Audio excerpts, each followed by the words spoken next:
नमस्कार। हमारे विशेष कार्यक्रम भारत एट 7 में आपका स्वागत है। अपने इस खास कार्यक्रम में हम दिन भर की विभिन्न राज्यों से लाते हैं खबरें समेटकर आपके लिए। शुरुआत करते हैं हेडलाइंस के साथ। प्रधानमंत्री नरेंद्र मोदी ने 23 जुलाई को पेश होने वाले केंद्रीय बजट से पहले अर्थशास्त्रियों के साथ की बैठक। आगामी बजट को लेकर विभिन्न पहलुओं पर हुई चर्चा।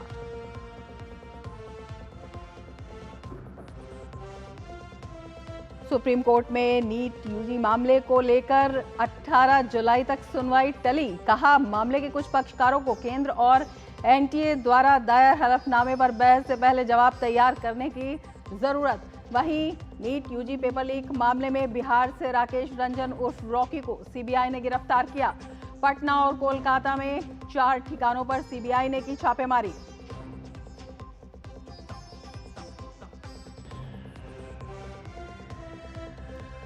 यूपी में रेलवे ग्रुप डी भर्ती के पेपर लीक मामले में सुभासपा विधायक बेदी राम और निषाद पार्टी के विधायक विपुल दुबे के खिलाफ गैर जमानती वारंट जारी। 26 जुलाई तक गिरफ्तारी वारंट तामील करने के भी निर्देश।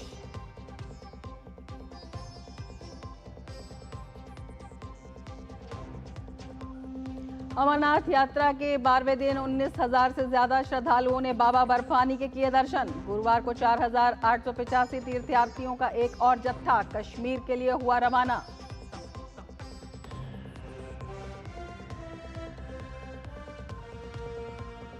यूपी में मूसलाधार मानसून के कारण कई इलाकों में बड़ी मुसीबत। उधर बिहार में भी लोगों की बड़ी मुसीबतें। फिलहाल असम में बाढ़ से कुछ राहत।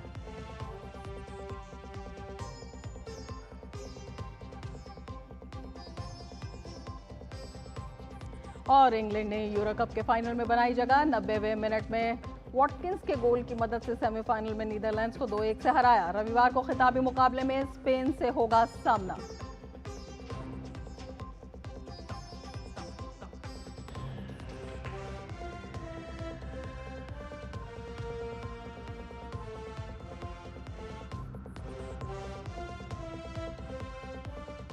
और अब समाचारों को लेते हैं विस्तार से।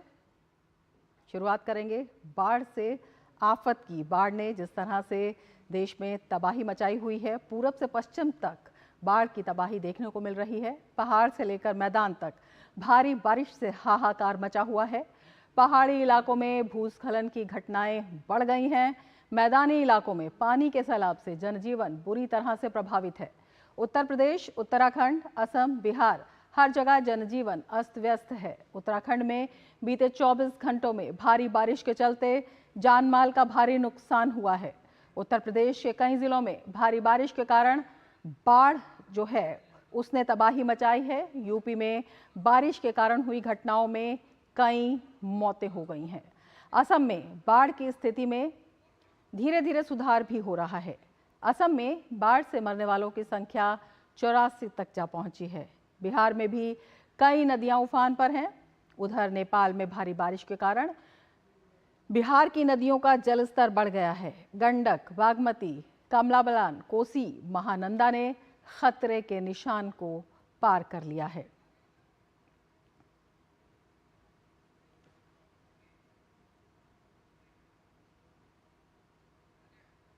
तो लगातार बाढ़ का कहर देखने को मिल रहा है।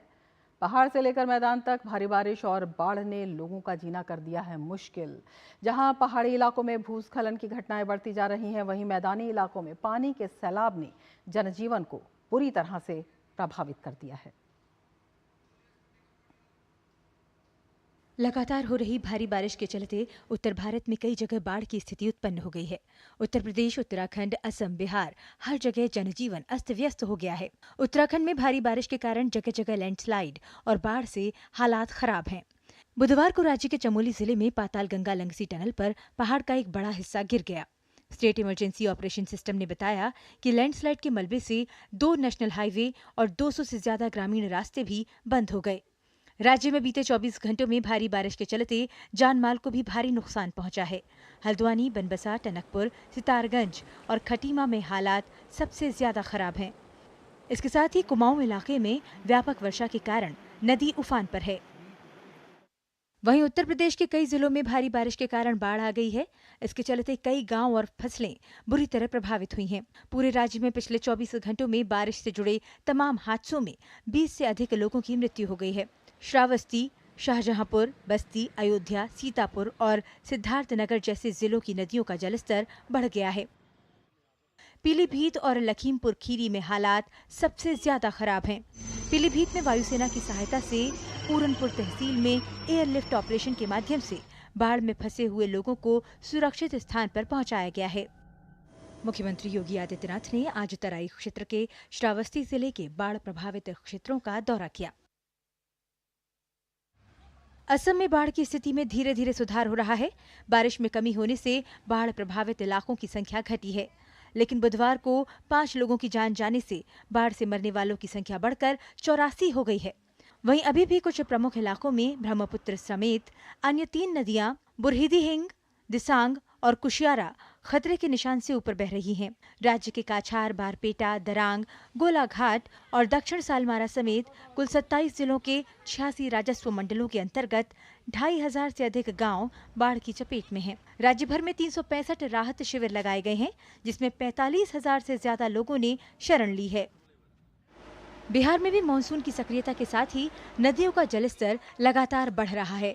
कई नदियां उफान पर हैं, जिस वजह से कई इलाकों में बाढ़ का पानी भी प्रवेश कर गया है।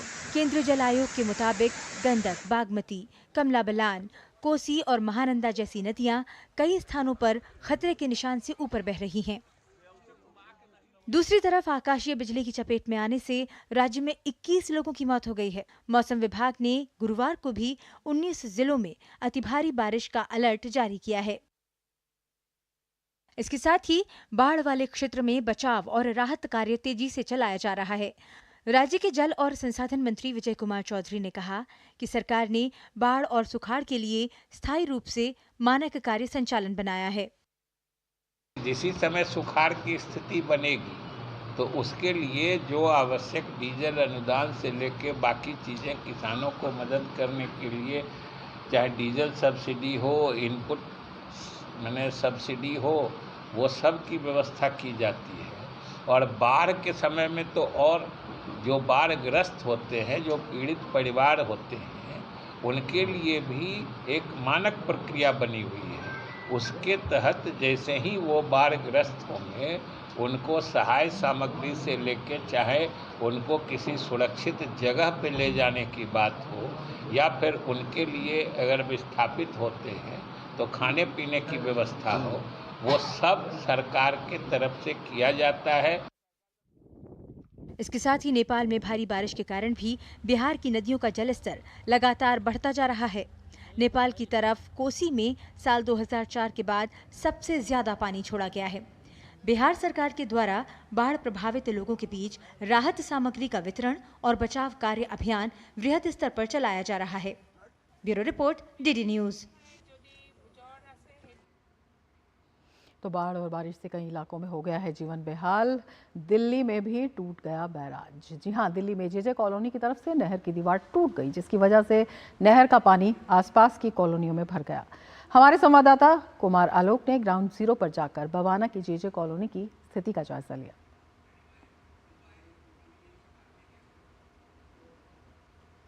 आप देख सकते हैं कि किस तरीके की स्थिति है। हर जगह पानी ही पानी पसरा है।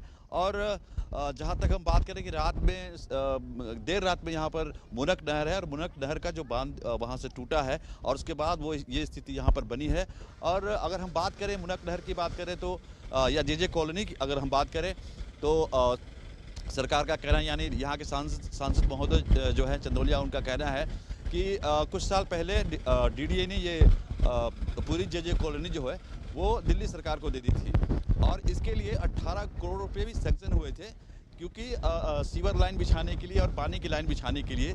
अगर ये समय पर हो गया होता तो ये स्थिति इस कॉलोनी की नहीं होती। रात में करीब 11 बजे ये टूटी थी, उसके बाद से धीरे धीरे सारा पानी पूरा फैल गया और उसी पानी में सारी रात भर लोग सोए नहीं है। ना सीवर लाइन है ना पानी की लाइन है, यहाँ पे कुछ भी व्यवस्था नहीं है। यहाँ पे जी ब्लॉक में, यहाँ पे मतलब आगे न्यू पुरानी कॉलोनी में तो फिर भी थोड़ी बहुत व्यवस्था है, यहाँ पे कोई भी व्यवस्था नहीं है। अभी पानी सूख जाए जब आप देखना कितनी सीवर लाइन यहाँ से निकलती है।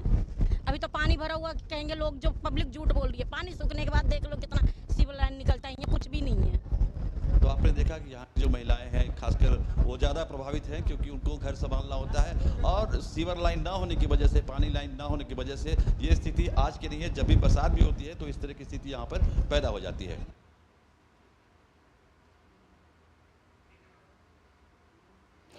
तो दिल्ली में भी एक तरफ बाढ़ का कहर, दूसरी तरफ बिजली भी महंगी हो गई है। जी हां, दिल्लीवासी एक बार फिर बिजली के बढ़े हुए दामों की मार झेलेंगे।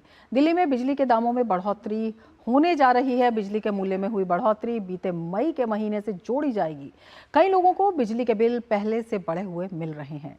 जिन लोगों के बिल में वृद्धि नहीं हुई है उन्हें भी जुलाई से बढ़ा हुआ बिजली का बिल मिलेगा। हैरानी की बात यह है कि दिल्ली इलेक्ट्रिसिटी रेगुलेटरी कमीशन यानी DERC की ओर से बुनियादी बिजली शुल्क में संशोधन नहीं किए जाने के बावजूद दिल्ली के लोगों को बिजली के बिलों में बढ़ोतरी का सामना करना होगा। बिजली उपभोक्ताओं पर यह बोझ PPAC की दरों में बदलाव के कारण हुआ है। साउथ और वेस्ट दिल्ली को बिजली की सप्लाई करने वाली BSES राजधानी पावर लिमिटेड का PPAC 35.83% तक बढ़ा है, जबकि ईस्ट और मध्य दिल्ली को बिजली सप्लाई करने वाली BSES यमुना पावर लिमिटेड का PPAC 37.75% तक बढ़ा है। जबकि नई दिल्ली नगर पालिका परिषद NDMC, जो शहर के सबसे पॉश इलाकों में पावर सप्लाई करता है, उसका PPAC सबसे ज़्यादा 38.75% बढ़ गया है। और इसी विषय पर और ज़्यादा जानकारी के लिए हमारे संवाददाता गौरव श्रीवास्तव हमारे साथ जुड़ गए हैं। गौरव, क्या कुछ वजह है बिजली की दरों के बढ़ने की?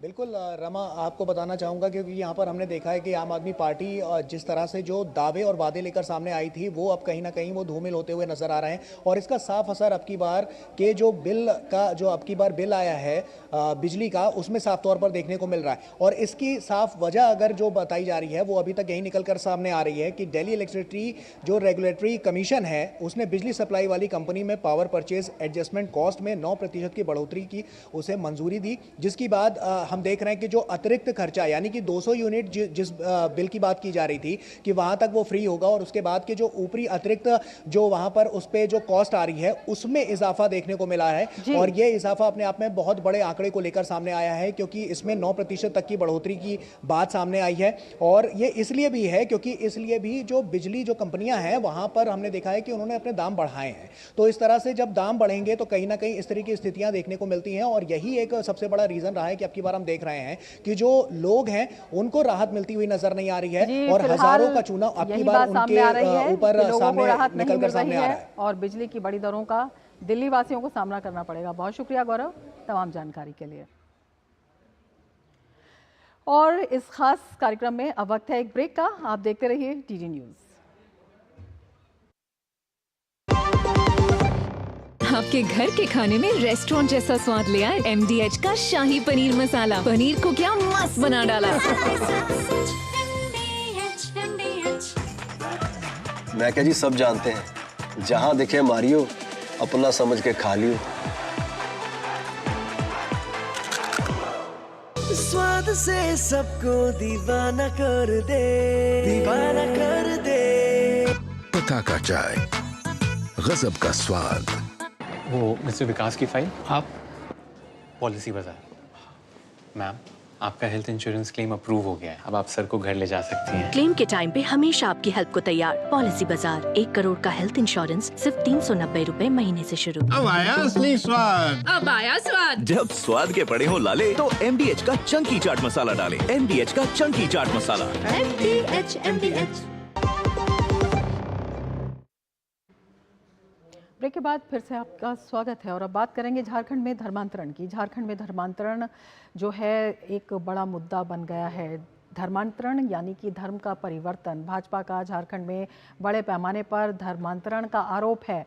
भाजपा का आरोप है कि धर्मांतरण से आदिवासियों की संख्या राज्य में कम हो जाएगी। गरीब आदिवासियों को बहला फुसला कर धर्म परिवर्तन किया जा रहा है। झारखंड राज्य में धर्मांतरण कानून लागू है, इसके बावजूद भी कई वर्षों से धर्म परिवर्तन करने की प्रक्रिया बदस्तूर जारी है। तो बीजेपी का आरोप है धर्मांतरण से आदिवासियों की संख्या राज्य में कम हो जाएगी और गरीब आदिवासियों को बहला फुसला कर धर्म परिवर्तन किया जा रहा है।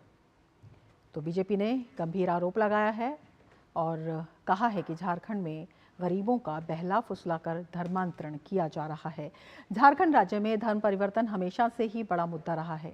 झारखंड राज्य में बड़े पैमाने पर हो रहे धर्मांतरण का आरोप बीजेपी लगा रही है। वहीं सामाजिक कार्यकर्ता कह रहे हैं कि बड़ी संख्या में राज्य में धर्मांतरण हुआ है। सत्ता पक्ष के नेता कह रहे हैं बीजेपी धर्म के नाम पर तुष्टीकरण कर रही है। देखिए हमारे संवाददाता सोमेश पटेल की झारखंड के रांची से ग्राउंड रिपोर्ट। झारखंड राज्य के रांची, खूंटी, सिमडेगा, लोहरदगा, गढ़वा, गुमला, पलामू, लातेहार, संथाल इन जगहों में धर्मांतरण का इतिहास बहुत पुराना रहा है। झारखंड की राजधानी रांची समेत प्रदेश के कई हिस्सों में मिशन के तहत धर्मांतरण का खेल कई वर्षों से जारी है। राज्य में हो रहे धर्मांतरण के मामले में पूर्व शिक्षा मंत्री और भाजपा विधायक डॉक्टर नीरा यादव का कहना है कि राज्य में बड़े पैमाने पर धर्मांतरण हो रहा है।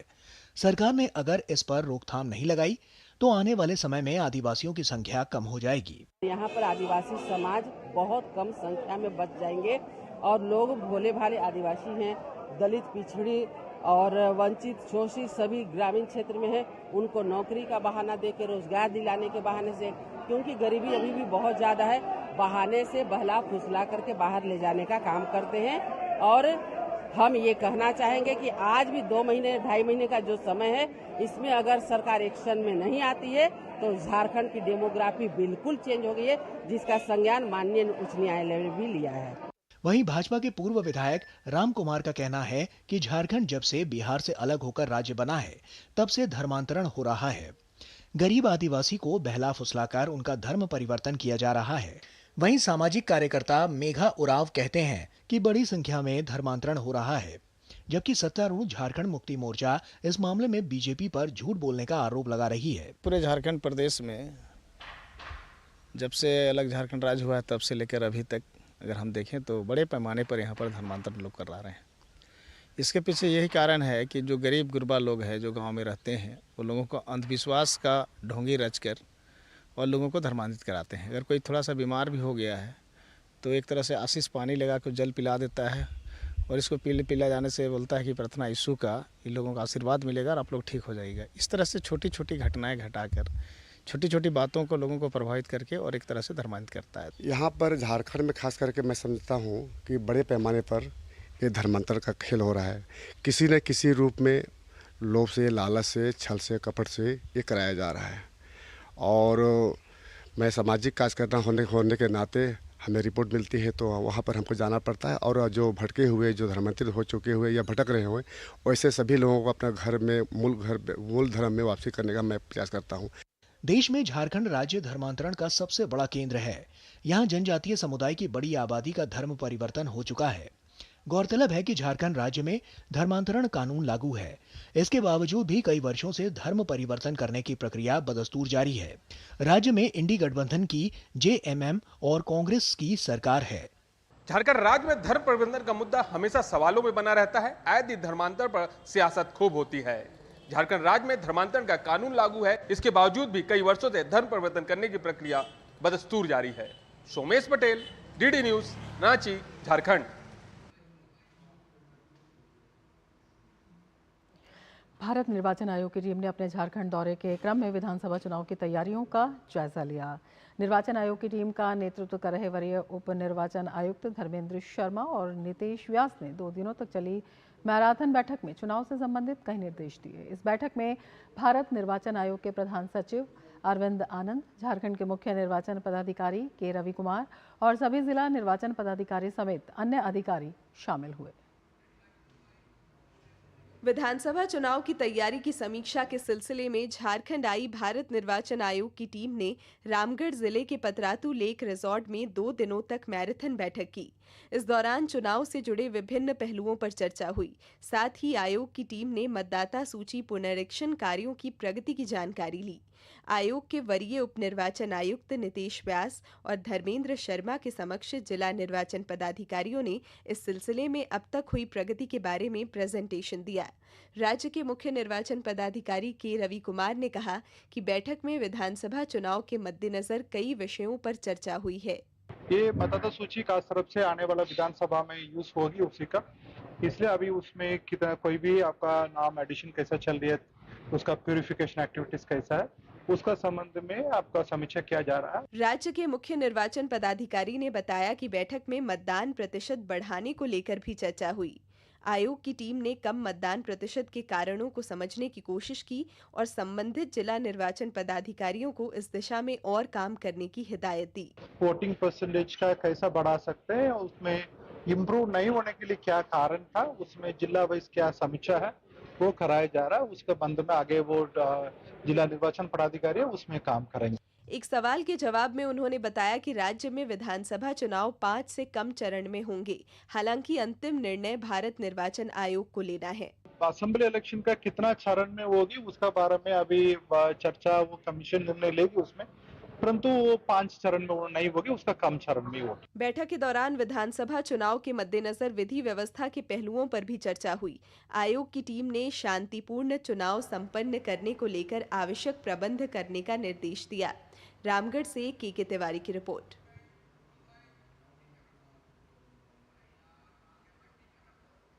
और अब वक्त है एक ब्रेक का। आप देखते रहिए डीडी न्यूज।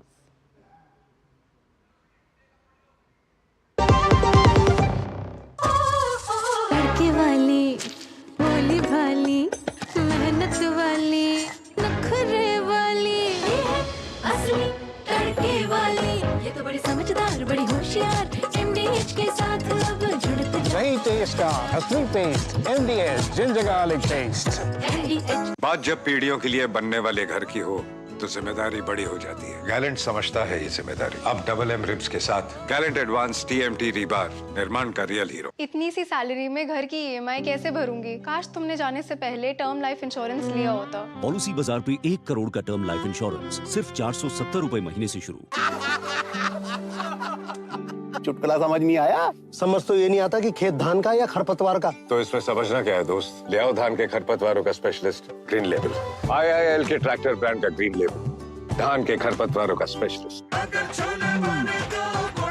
गोल्डी छोले मसाले, जहाँ जाए रिश्ते बनाए। जहाँ जाए रिश्ते बनाए, गोल्डी मसाले।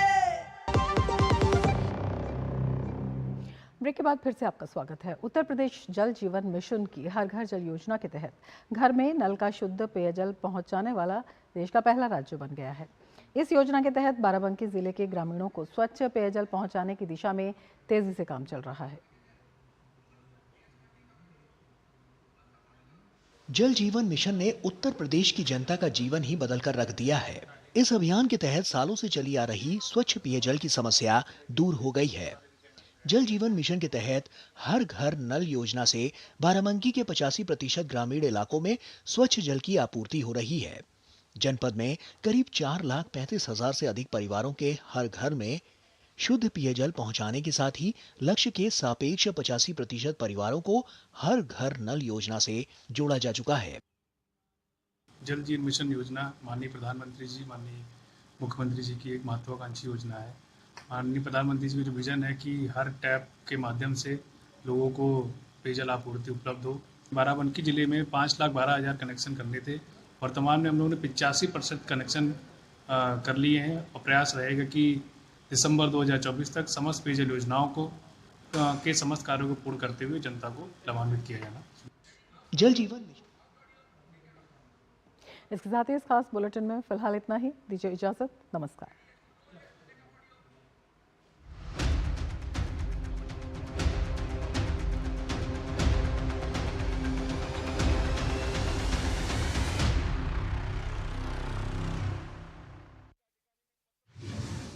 केंद्रीय मंत्री पीयूष गोयल ने मोदी सरकार की सराहना करते हुए कहा कि देश में युवाओं को रोजगार के नए अवसर मिल रहे हैं। साथ ही उन्होंने कहा कि 1981 के बाद से लोगों को 2.5 गुना नौकरियां प्राप्त हुई हैं। वहीं पिछले वर्ष 4 करोड़ 60 लाख से अधिक लोगों को रोजगार मिला है। अर्थव्यवस्था और रोजगार के मामले में विपक्षी दलों के सवालों का जवाब देते हुए भाजपा नेता जफर इस्लाम ने कहा कि जॉब क्रिएशन में भारत नंबर 1 है। RBI आंकड़ों के अनुसार केवल पिछले 1 वर्ष में ही 5 करोड़ रोजगार का सृजन हुआ है और पिछले 10 वर्षों की बात करें तो 12.5 करोड़ रोजगार सृजित हुए हैं, जो अपने आप में एक रिकॉर्ड है। जफर इस्लाम ने कहा कि प्रधानमंत्री नरेंद्र मोदी के नेतृत्व में भारतीय अर्थव्यवस्था तेजी से आगे बढ़ रही है। पिछले 10 वर्षों के दौरान रोजगार सृजन के क्षेत्र में भारत सरकार ने अच्छा काम किया है। एक निजी चैनल को दिए साक्षात्कार में भारतीय रिजर्व बैंक के गवर्नर शशिकांत दास ने कहा कि वैश्विक स्तर और भारत में समग्र आर्थिक माहौल ब्याज दर में कटौती के संदर्भ में बात करने के लिए बहुत अनिश्चित है। दूसरी बात यह है कि सीपीआई हेडलाइन मुद्रास्फीति 5% के करीब बनी हुई है और किए गए सर्वेक्षणों के अनुसार इसके 5% तक पहुंचने की उम्मीद है। सप्ताह के चौथे कारोबारी दिन बाजार शुरुआती बढ़त के बाद सपाट बंद हुआ। इस दौरान सेंसेक्स 27.43 अंक लुढ़क कर 79,897 के स्तर पर बंद हुआ। इसके अलावा निफ्टी की बात करें तो ये 8.50 अंक की गिरावट के साथ 24,315 के स्तर पर बंद हुआ। हालांकि शुरुआत में सेंसेक्स 245.32 अंक चढ़कर 80,170 अंक पर खुला, जबकि निफ्टी 78.2 अंक की बढ़त के साथ 24,402 अंक पर पहुंच गया।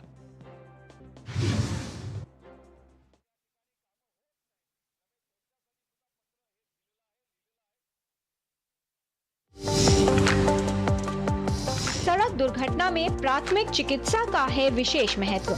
घायल व्यक्ति को सावधानी से निकालें, व्यक्ति की सांस व नब्ज जांच लें। चोट लगने पर तुरंत प्राथमिक उपचार आवश्यक है। खून बह रहा हो तो कपड़ा बांधकर रोकें। घायल व्यक्ति को खड़ा करने या चलाने की कोशिश बिल्कुल न करें। कैसे करें घायल व्यक्ति की सहायता?